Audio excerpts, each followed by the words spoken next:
నమస్కారం సాక్ష్యం న్యూస్ కి స్వాగతం హెడ్లైన్ చూద్దాం తీవ్ర ఎండలతో ఏపీటీఎస్ లో పలు జిల్లాలకు red alert Telangana Congress manifesto విడుదల నేడు 3 పార్లమెంట్ నియోజకవర్గాల్లో జగన్ ప్రచారం ఏపీలో 2 రోజుల్లో 63.31 లక్షల మందికి పెన్షన్లు పంపిణీ ఎండ వేడితో అనేక ప్రాంతాలు ఉడికిపోతున్నాయి. తెలుగు రాష్ట్రాల్లోని పలు ప్రాంతాల్లో రికార్డు స్థాయిలో ఉష్ణోగ్రతలు నమోదవుతున్నాయి. ఎండలతో ప్రజలు ఠారెత్తిపోతున్నారు. ఈ సమయంలో వాతావరణ శాఖ తాజా హెచ్చరికలు జారీ చేసింది. మరో 5 రోజుల పాటు భారీ స్థాయిలో ఉష్ణోగ్రతలు నమోదవుతాయని హెచ్చరించింది. 45 డిగ్రీలు దాటి నమోదయ్యే అవకాశం ఉందని అప్రమత్తం చేసింది. దీంతో జాగ్రత్తగా ఉండాలని నిపుణులు సూచిస్తున్నారు. రాష్ట్ర వ్యాప్తంగా ఎండలు మండిపోతున్నాయి. అలాగే 41 మండలాల్లో తీవ్రంగా 116 మండలాల్లో మోస్తరు వడగాల్పులు వీచాయి. రాష్ట్ర వ్యాప్తంగా 183 మండలాల్లో మోస్తరు వడగాల్పులు వీస్తాయని విపత్తుల నిర్వహణ సంస్థ హెచ్చరించింది. లోక్సభ ఎన్నికల నేపథ్యంలో తెలంగాణకు కాంగ్రెస్ పార్టీ ప్రత్యేక మేనిఫెస్టోను కాంగ్రెస్ పార్టీ విడుదల చేయనుంది. ముఖ్యమంత్రి రేవంత్ రెడ్డి ఈ మేనిఫెస్టోను ఆవిష్కరించనున్నారు. కేంద్రంలో కాంగ్రెస్ పార్టీ అధికారంలోకి వస్తే తెలంగాణకు ఏమేం చేస్తామనేవి ఈ మేనిఫెస్టోలో వెల్లడిస్తారు. రాష్ట్ర విభజన హామీల అమలు, ప్రత్యేక కారిడార్లు, ఇంటర్నేషనల్ స్కూల్స్ తదితర అంశాలకు ఇందులో చోటు దక్కనుందని తెలుస్తోంది. జాతీయ కాంగ్రెస్ ఇప్పటికే న్యాయపత్ర పేరుతో మేనిఫెస్టోను విడుదల చేసింది. అయితే రేపు తెలంగాణ కాంగ్రెస్ రాష్ట్రానికి ఏం చేస్తామనే వివరాలతో మేనిఫెస్టోను విడుదల చేయనుంది. ఆంధ్రప్రదేశ్లో ముఖ్యమంత్రి వైఎస్ఆర్ కాంగ్రెస్ పార్టీ అధినేత వైఎస్ జగన్మోహన్ రెడ్డి సార్వత్రిక ఎన్నికలకు సమయం దగ్గర పడుతుండటంతో ప్రచారంలో మరింత స్పీడ్ పెంచుతున్నారు. ఈ రోజు మరో 3 నియోజకవర్గాల్లో ఆయన పర్యటించనున్నారు. 3 నియోజకవర్గాల్లో ఎన్నికల ప్రచారం నిర్వహించనున్నారు. ఇక 3 సభల్లో పాల్గొనేందుకు ఉదయమే తాడేపల్లిలోని తన నివాసం నుంచి బయలుదేరనున్నారు సీఎం జగన్. ఉదయం 10 గంటలకు నరసాపురం లోక్సభ స్థానం పరిధిలోని నరసాపురంలో ఉన్న స్టీమర్ సెంటర్లో జరిగే ప్రచార సభలో పాల్గొని ప్రసంగిస్తారు. ఆ తర్వాత మధ్యాహ్నం 12:30 నరసరావుపేట లోక్సభ స్థానం పరిధిలోని పెదకూరపాడు నియోజకవర్గంలోని క్రోసూరు సెంటర్లో జరిగే సభలో పాల్గొంటారు ముఖ్యమంత్రి వైఎస్ జగన్. ఓ మోసాల బాబు, నువ్వు ఎలాంటి వాడివో, నీ కూటమి ఎలాంటిదో చెప్పడానికి ఒక్క పాంప్లెట్ సరిపోదా అని అడుగుతా ఉన్నాను. ఇది గుర్తుందా మీ అందరికీ? ఇది 2014లో ఇదే పెద్ద మనిషి చంద్రబాబు నాయుడు గారు అప్పట్లో కూటమిగా ఇదే ముగ్గురితో కలిసి ఇదే ముగ్గురి ఫోటోలతో ముఖ్యమైన హామీలు అనంటూ మీ ప్రతి ఇంటికి ఆయన సంతకం పెట్టి పంపించాడు. ఆ రోజు 2014లో 175కు 175 అసెంబ్లీ స్థానాలు, 25 ఎంపీ స్థానాలకు 25 ఎంపీ స్థానాలు, తగ్గేదే లేదు. సిద్ధమేనా?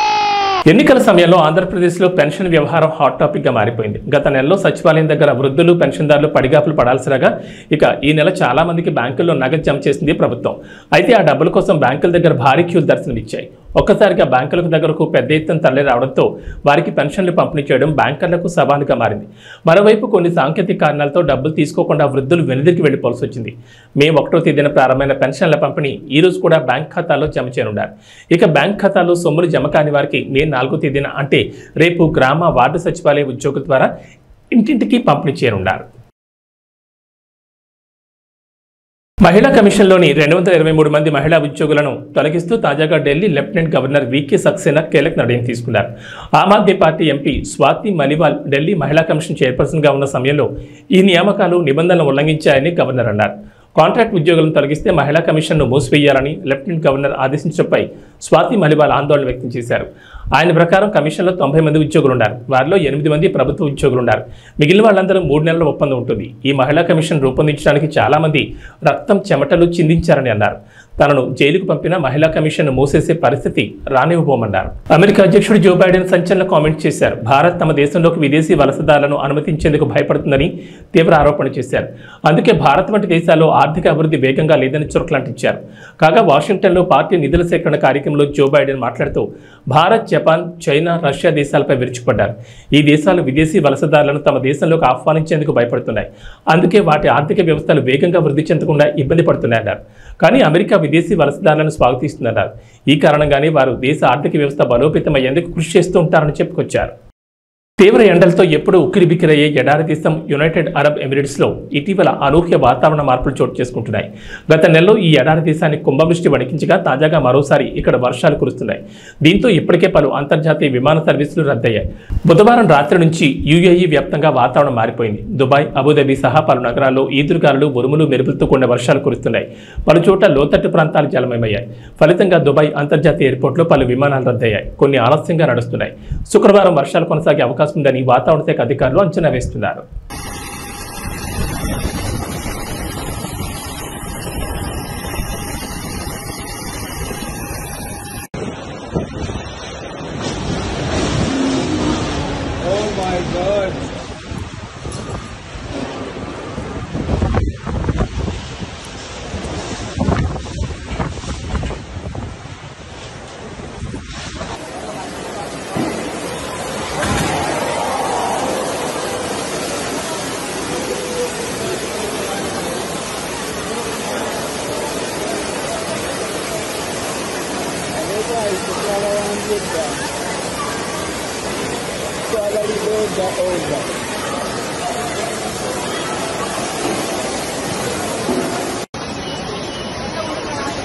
ఐపీఎల్ 2024 సీజన్ అద్భుతంగా కొనసాగుతోంది. దాదాపు సగానికి పైగా మ్యాచ్లు అయిపోయాయి. ఇప్పుడు ప్లే ఆఫ్స్ ఆసక్తికరంగా మారుతున్నాయి. దీంతో మొదటి 4 స్థానాల్లో ఉండాలని ఆయా టీంలు తహతహలాడుతున్నాయి. కాగా గురువారం Sunrisers Hyderabad team Uppal వేదికగా రాజస్థాన్ రాయల్స్తో తలపడింది. ఈ మ్యాచ్ చివరి పంతి వరకు ఉత్కంఠగా సాగింది. 202 భారీ లక్ష్యంతో బ్యాటింగ్ దిగిన రాయల్స్ కేవలం ఒక్క పరుగు తేడాతో ఓడిపోయింది. దాంతో హైదరాబాద్ టీం ఐపీఎల్ పాయింట్ల పట్టికలో 4వ స్థానానికి చేరుకుంది. బంగ్లాదేశ్తో టీ20 సిరీస్లో భారత్ అమ్మాయిలు దూకుడు కొనసాగిస్తున్నారు. మరో 2 మ్యాచ్లు మిగిలి ఉండగానే 5 టీ20ల సిరీస్ను 3-0తో కైవసం చేసుకున్నారు. గురువారం 3వ టీ20లో టీమిండియా 7 వికెట్ల తేడాతో ఆతిథ్య జట్టును చిత్తు చేసింది. మొదట బౌలర్లు కట్టుదిట్టంగా బౌలింగ్ చేయడంతో బంగ్లా 20 ఓవర్లలో 8 వికెట్లకు 117 పరుగులు చేయగలిగింది. కొత్తపేట నియోజకవర్గం పలు గ్రామాల్లో బండారు సత్యానందరావు ప్రచారం భారీ జనసందోహం మధ్య కొనసాగుతోంది. తెలుగుదేశం పార్టీ మేనిఫెస్టో ప్రకటించడంతో మేనిఫెస్టోలోని పథకాలు ప్రజలను ఆకర్షిస్తున్నాయి. దానికి తోడు అన్నదమ్ముల కలయిక కూటమి అభ్యర్థి బండారు సత్యానందరావుకు విజయాన్ని తెచ్చిపెడుతుందని స్థానికులు అంటున్నారు. నియోజకవర్గంలో 4 మండలాల్లో జనసేన, తెలుగుదేశం, భారతీయ జనతా పార్టీ కార్యకర్తలు ఉత్సాహంతో స్వచ్ఛందంగా బండారు గెలుపు కృషి చేస్తున్నారు. కులమతాలకు అతీతంగా అందరినీ కలుపుకుని పనిచేసే వ్యక్తి, సౌమ్యుడిగా పేరొందిన వ్యక్తి బండారు సత్యానందరావు అని ప్రజల్లో నమ్మకం కలిగిందంటున్నారు. గతంలో బండారు సత్యానందరావు 2 సార్లు నియోజకవర్గంలో ఎమ్మెల్యేగా పనిచేసి పలు అభివృద్ధి కార్యక్రమాలకు శ్రీకారం చుట్టారు.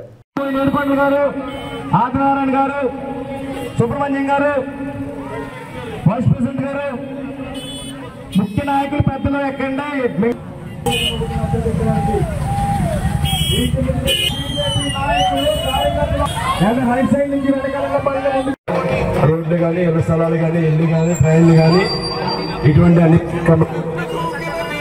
కామెంట్స్ ఏవైతే మీరు దృష్టిలో పెట్టడం జరిగిందో ప్రాంతాలు ఒకటి అడుగుతూ ఉన్నారు.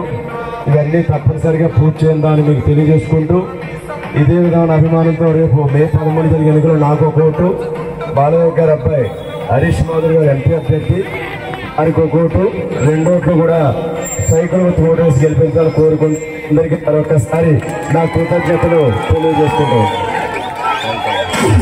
ఉండి నియోజకవర్గం ఇండిపెండెంట్ ఎమ్మెల్యే అభ్యర్థి కలవపూడి శివ ఎన్నికల ప్రచారం నిర్వహించారు. ఈ సందర్భంగా ఆకివీడు మండలం చినకాపురం అప్పారావుపేట ప్రచారంలో భాగంగా ఉండి నియోజకవర్గం అభివృద్ధి తన ఎజెండాగా ముందుకు వస్తున్నామని అన్నారు. ఈ కార్యక్రమంలో నాయకులు పాల్గొన్నారు.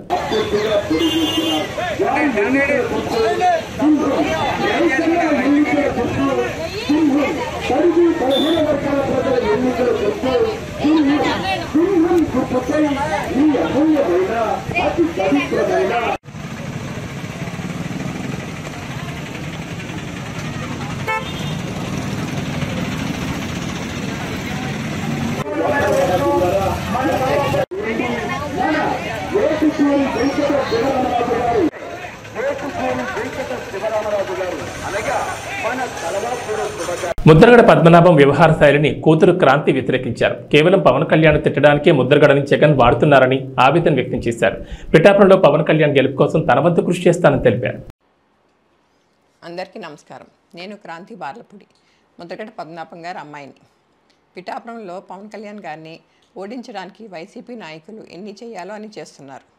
ముఖ్యంగా నిన్న మా నాన్నగారు ఒక బాధాకరమైన ఛాలెంజ్ చేశారు. పవన్ కళ్యాణ్ గారిని ఓడించి పిఠాపురం నుండి తరిమేయకపోతే ఆయన పేరు ముద్రగడ పద్మనాభం రెడ్డిగా మార్చుకుంటారట. ఈ కాన్సెప్ట్ ఏంటో నాకు అసలు అర్థం కాలేదు. ఆయన ప్రకటన ముద్రగడ అభిమానులకు సైతం నచ్చలేదు. వంగా గీత గారిని గెలిపించడానికి కష్టపడవచ్చు, కానీ పవన్ కళ్యాణ్ గారిని మరియు ఆయన అభిమానుల్ని కించపరిచేలా కామెంట్స్ ఉండకూడదు. మా నాన్నగారిని కేవలం పవన్ కళ్యాణ్ గారిని తిట్టడం కోసమే జగన్మోహన్ రెడ్డి గారు వాడుతున్నారు. ఈ ఎన్నికల తర్వాత ఆయనను ఎటూ కాకుండా వదిలేయడం పక్కా. ఈ విషయంలో నేను మా నాన్నగారిని పూర్తిగా వ్యతిరేకిస్తున్నాను.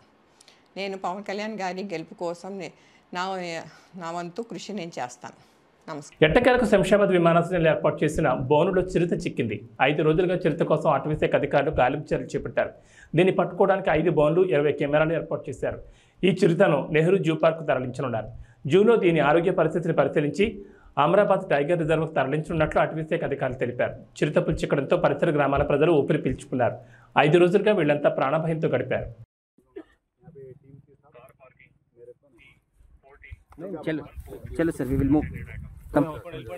Thank you thank you thank you thank you.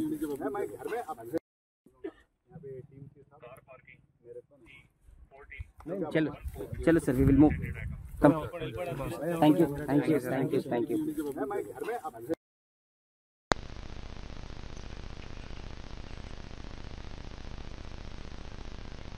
కులం లేదని మతం లేదని గ్రామాల్లో శాంతి కావాలి, అభివృద్ధి చెందాలి, సుభిక్షంగా ఉండాలి అన్నదే నా లక్ష్యమని మాజీ ఎమ్మెల్యే నల్లమిల్లి రామకృష్ణారెడ్డి అన్నారు. ఈ సందర్భంగా ఎన్నికల ప్రచారం నిర్వహించారు.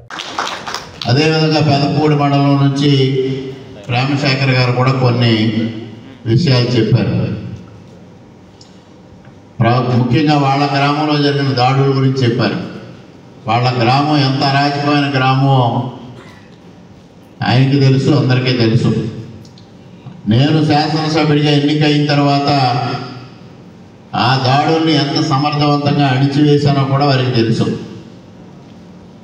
ఇక్కడ కులం లేదు, మతం లేదు. గ్రామంలో శాంతి కావాలి, గ్రామం అభివృద్ధి చెందాలి, గ్రామం సుభిక్షంగా ఉండాలి. అదే నా ఏకైక లక్ష్యం అని కూడా ఈ సందర్భంగా మీ అందరికీ తెలియజేస్తా ఉన్నాను. అదేవిధంగా తప్పుడు అభిప్రాయాలు వస్త్రా ఉన్నాయి అనేది వారు చెప్పారు. అది ఖచ్చితంగా 100% జరుగుతూ ఉన్న వ్యవహారం. అదే కొన్ని విషయాల్లో అపోహలు సృష్టించి తద్వారా వ్యక్తులను విడదీయాలని, వ్యవస్థలను విడదీయాలని, కులాల మధ్య మతాల మధ్య విభేదాలు రెచ్చగొట్టాలని కొంతమంది ప్రయత్నం చేస్తూ ఉంటారు. దాన్ని మీరెవ్వరూ పట్టించుకోవద్దు అనేది కూడా ఈ సందర్భంగా మా గత చరిత్ర చూశారు. మా తండ్రి గారు ఏ విధంగా పనిచేశారో, నేను ఏ విధంగా పనిచేశానో మీ అందరికీ తెలుసు. అదేవిధంగా తెలుగుదేశం పార్టీ, భారతీయ జనతా పార్టీ పొత్తు ఉన్నప్పటికీ కూడా రాష్ట్రంలో ఏ విధంగా నందమూరి తారక రామారావు గారి పరిపాలన చేశారో, చంద్రబాబు నాయుడు గారి పరిపాలన చేశారో కూడా మీకు చరిత్ర ఉంది. ఆ చరిత్ర ఆధారంగా మాత్రమే నేను ఇవాళ మీ ముందుకు వచ్చి ఇవి అభిప్రాయాలు వ్యక్తం చేయడం జరుగుతూ ఉంది. అదేవిధంగా మండల కేంద్రాల్లో క్రిస్టియన్స్కి కమ్యూనిటీ హాల్స్ కావాలనేది వారు కోరారు. అది బెక్కవోలుకు సంబంధించి ఆ రోజు ప్రయత్నం చేశాం. చివరికి వచ్చేపాటికి అక్కడ ఉన్నది ఒక భవనాన్ని దాన్ని పూర్తిగా రెనోవేట్ చేసి అది ఇవ్వడానికి అంతా రెడీ చేసిన సందర్భంలో ప్రభుత్వం మారడం, అది మరుగున పడిపోవడం కూడా జరిగింది. తప్పనిసరిగా రేపు రాబోయే ప్రభుత్వంలో, ఎన్డీఏ ప్రభుత్వంలో తప్పనిసరిగా మండల కేంద్రాల్లో క్రిస్టియన్స్కి కమ్యూనిటీ హాల్స్ నిర్మాణానికి తప్పనిసరిగా కృషి చేస్తానని కూడా ఈ సందర్భంగా మీ అందరికీ హామీ ఇస్తా ఉన్నాను. అదేవిధంగా పాస్టర్స్కి పక్కా ఇల్లు నిర్మాణం గురించి కూడా వారు ప్రస్తావించడం జరిగింది. ఆ సమస్య ఎందుకంటే పక్కా ఇల్లు అనేది బడుగు బలహీన వర్గాల వారికి అందరికీ ఇచ్చేదే. దాంట్లో తప్పనిసరిగా పాస్టర్స్ని కన్సిడరేషన్ తీసుకుని మరి ఏదైతే ఇవాళ ఇక్కడ ఒక సంఘంగా పెద్దలందరూ వేదిక మీద ఉన్నారు, వీళ్ళందరి సలహా సూచనల మేరకు ఎవరెవరు అర్హులు ఉన్నారో అందరికీ పక్కా ఇళ్ళు కేటాయించడానికి నాకు ఎటువంటి అభ్యంతరం లేదు. దానికి తప్పనిసరిగా కృషి చేస్తానని కూడా ఈ సందర్భంగా తెలియజేస్తా ఉన్నాను. ఇంకొక ప్రధానమైన అంశం వారు లేవనెత్తింది కోఆప్షన్ పదవులు. కోఆప్షన్ పదవులు ఏమైతే ఉన్నాయో అవి అసలైన మైనారిటీలకు కాకుండా తప్పుడు సర్టిఫికెట్లు తెచ్చుకున్న వాళ్ళకి ఆ పదవులు వస్తూ ఉన్నాయి. ఆ విధంగా కాకుండా అరువులకు మాత్రమే కేటాయించాలనేది అది చాలా సమంజసమైన డిమాండ్. అది తప్పనిసరిగా అది ఆ విధంగానే ముందుకు వెళతామని కూడా ఈ సందర్భంగా మీ అందరికీ స్పష్టంగా నేను హామీ ఇస్తా ఉన్నాను. ఇక అబ్రహం గారు కూడా కమ్యూనిటీ హాల్స్ గురించే చెప్పారు, అది తప్పనిసరిగా చేస్తాం. అదేవిధంగా రంగంపేట మండలం నుంచి ఏలియా గారు మరి వాళ్ళు కొన్ని ఆయనకున్న ప్రత్యేకమైన పరిస్థితులు, ఆయనకున్న ఆర్థిక ఇబ్బందులు చెప్పారు. మరి వాళ్ళ తండ్రి గారు దావీద్ గారి దగ్గర నుంచి తెలుగుదేశం పార్టీతో సుదీర్ఘమైన అనుబంధం ఉన్న కుటుంబం అది. అదేవిధంగా వారికి మరి పెదరాయవరంలో చర్చికి నేను నిధులు మంజూరు చేయడం కూడా జరిగింది. అదేవిధంగా వారి జీతాల గురించి ప్రస్తావించారు. ఇది తప్పనిసరిగా తెలుగుదేశం పార్టీ ఒక నిర్ణయం తీసుకుంది. ప్రతి నెల 5,000 రూపాయలు జీతాలు ఇవ్వాలనేది నిర్ణయం తీసుకుంది. వారు చెప్పారు దాన్ని మేనిఫెస్టోలో పెట్టలేదని. ఇది వచ్చిందంతా డీటెయిల్డ్ మేనిఫెస్టో కాదు, ప్రధానమైన అంశాలు మాత్రమే తెలియజెప్పడం జరిగింది. దాంట్లో కూడా సూపర్ 6లో కూడా పాస్టర్ని గుర్తించడం, వారికి తగిన జీతాలు ఏర్పాటు చేయడం అనేది కూడా సూపర్ 6లో ఆ కార్యక్రమం కూడా ప్రకటించారు. అదేవిధంగా పెన్షన్లకు సంబంధించి బీసీలకి 50 సంవత్సరాలు అన్నారు, అది దళితులకు కూడా వర్తిస్తుంది అనేది ఈ సందర్భంగా మీ అందరికీ సవినయంగా తెలియజేసుకుంటూ ఉన్నాను. ఇక ఎవరైతే ఇక్కడ రెచ్చగొడుతున్న వ్యక్తులు ఉన్నారో, రామకృష్ణారెడ్డి బీజేపీకి వెళ్ళాడు అందువల్ల ఇబ్బందులు వస్తాయేమో అని మాట్లాడే వ్యక్తులు చరిత్ర ఒక్కసారి చూడండి, నా చరిత్ర చూడండి, మీ అందరికీ తెలిసిందే. ఇది పారదర్శకంగా ఉన్నదే ఇదంతా. ఇక్కడ ఈ నియోజకవర్గంలో తూర్పుగోదావరి జిల్లాలో పోలీసులు భారీగా నగదును సీజ్ చేశారు. గోపాలపురం మండలం జగన్నాథపురం గ్రామ శివారులోని అంతర్జిల్లాల చెక్పోస్ట్ వద్ద తనిఖీలు నిర్వహించారు. ఈ క్రమంలో హైదరాబాద్ నుంచి విశాఖపట్నం వెళ్తున్న ప్రైవేట్ ట్రావెల్స్ బస్సులో తరలిస్తున్న 2.40 కోట్ల నగదును పోలీసులు గుర్తించారు. దానికి సంబంధించి ఎలాంటి ఆధారాలు లేకపోవడంతో సీజ్ చేసినట్లు దేవరపల్లి సర్కిల్ సిఐ బాలసురేష్ బాబు తెలిపారు.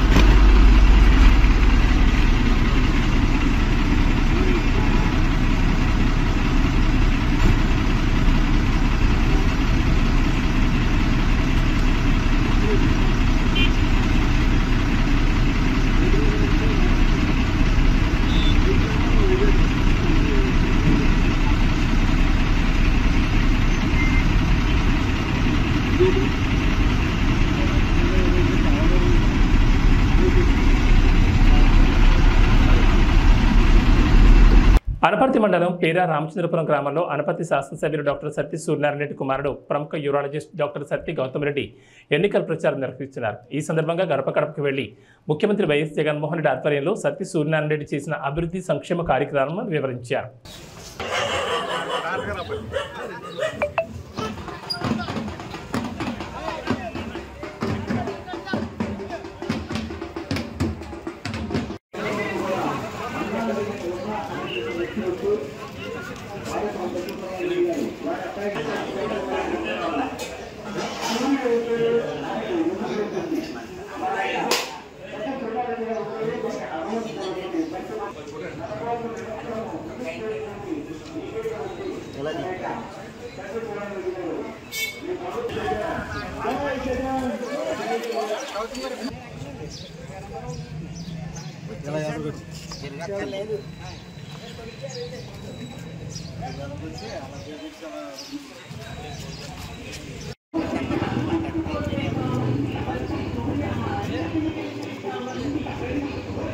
అనపర్తి మండలం దొప్పలపూడి గ్రామంలో అనపర్తి ఎమ్మెల్యే డాక్టర్ సత్తి సూర్యనారాయణ రెడ్డి మరియు సతీమణి ఆదిలక్ష్మి ఎన్నికల ప్రచారం నిర్వహించారు.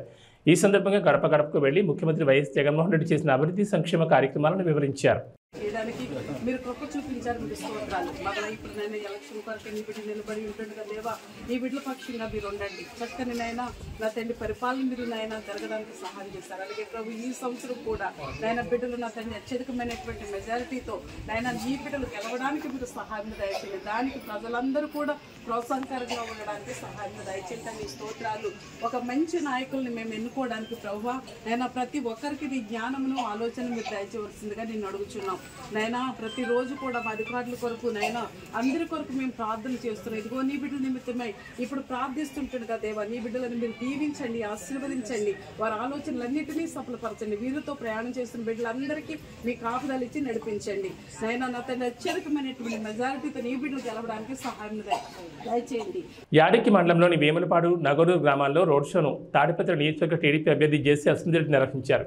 ఈ సందర్భంగా గ్రామస్తులు వైసీపీ ప్రభుత్వం వచ్చాక గండికోట నుంచి వచ్చే మంచినీళ్లు మురిగ్గా వస్తున్నాయని అన్నారు. అస్మిత్ రెడ్డి టీడీపీ ప్రభుత్వం వచ్చాక గండికోట నుంచి వచ్చే మంచినీళ్లు తెప్పిస్తామని మాట ఇచ్చారు. ఈ కార్యక్రమంలో టీడీపీ మాజీ MP JC Diwakar Reddy, senior నాయకులు పాల్గొన్నారు. నేను ఈరోజు ఎవరిని తిట్టను, నాకు అవసరం లేదు, ఒక్కరిని ఒక మాట అనను. నేను కేవలం మనం ఏం చేశాము, రేపు మన ప్రభుత్వం వస్తే ఏం చేయబోతాం తప్ప అవి తప్ప నేను ఏమీ మాట్లాడదలుచుకోలేదు. నేను ఈరోజు నేను గ్రామం తిరిగాను.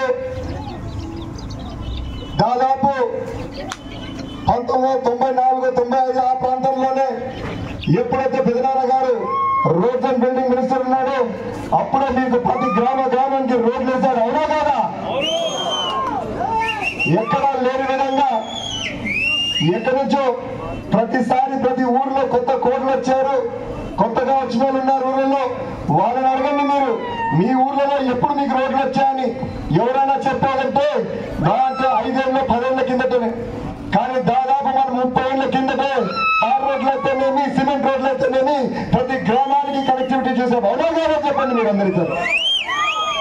అదేవిధంగా నేను ఊర్లు తిరుగుతానప్పుడు, ఇంటింటి వద్ద పోయినప్పుడు ఖచ్చితంగా అందరినీ అడిగా, ఏందమ్మా మీ ఊర్లో పెద్ద సమస్య అనేది. ఎస్పెషల్లీ ఆడవారు ఏమన్నారంటే, అన్నా మాకు తాగునీరు సమస్య చాలా ఉందని చెప్పారు. నేను అప్పుడు వాళ్ళకి ఒకటే అడిగా, ఎందుకమ్మా మీకు సమస్య? మీకు గండికోట నీళ్ళున్నాయి, అదేవిధంగా అంతకుముందు చాగళ్ళు నీళ్ళున్నాయని చెప్పి అడిగాను.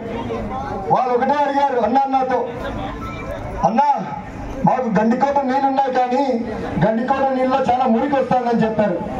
అన్నా నేను అడుగుతాను మీ అందరినీ, 5 ఏళ్ల కిందట ఎప్పుడైతే మేము ప్రాజెక్ట్ చేపట్టామో అప్పుడు కూడా మీకు మురికి నీళ్ళు వచ్చాయా? నాకు తెలిసి మీకు రాలేనప్పుడు మురికి నీళ్ళు. కేవలం మీకు ఒకటే చెప్తా, దానికి కారణం ఏంటంటే ఈ 5 ఏళ్ల సంవత్సరాల్లో ఎప్పుడైతే ఏదైతే వైకాపా ప్రభుత్వం ఉందో వారి నిర్లక్ష్యం వల్ల మెయింటెనెన్స్ లేక ఖచ్చితంగా ప్రతి దగ్గర ప్రాబ్లం వచ్చి మీకు మురికి నీళ్ళు వస్తున్నాయి. నేను ఈ సభాముఖంగా మీ అందరికీ ఏం తెలియజేస్తానంటే, రాబోయే కాలంలో ఎప్పుడైతే మీరు తెలుగుదేశం ప్రభుత్వం ఎన్నుకుంటారో ఆ రోజు నుంచి మీకు మంచి నీళ్ళు వచ్చేటట్టుగా చేస్తాను ఈ సభాముఖంగా మీ అందరికీ తెలియజేస్తున్నాను. అదేవిధంగా చాలా మంది నా దగ్గరకు వచ్చారు, అలా గండికోట నీళ్ళు మురికిగా ఉన్నాయి, మాకు గండికోట నీళ్ళు వద్దు, మాకు అంతకుముందు చాగళ్ళ పైప్ లైన్ ఉంది, ఆ నీళ్ళు ఇప్పమని చెప్పి. నేను ఒకటే చెప్తున్నా మీ అందరికీ, అన్నా నేను గండికోట నీళ్ళన్నా బాగా చేస్తాను, మీకు చాగళ్ళ నీళ్ళన్నా ఇస్తాను, ఏదో ఒకటైతే ఖచ్చితంగా నేను ఈ సభాముఖంగా మీ అందరికి చేస్తాను తెలియజేస్తున్నానన్నా. అదేవిధంగా ముఖ్యంగా నాకు ఏం చెప్పారంటే, ఎస్సీ కాలనీలో ఒక రోడ్డు సమస్య ఉంది పెద్దది ఎప్పటి నుంచో. అన్నా ఈ రోడ్డు సమస్య ఏదో కొత్తగా కాదు, 2018, 19 ప్రాంతాల్లో ఎప్పుడైతే మన ప్రభుత్వం ఉండదో అప్పుడే నా దృష్టికి తీసుకొచ్చారు. కానీ ఒక చిన్న సమస్య వల్ల ఆ రోడ్డు చేపట్టలేకపోయినాం. కానీ ప్రస్తుతం నమస్కారం.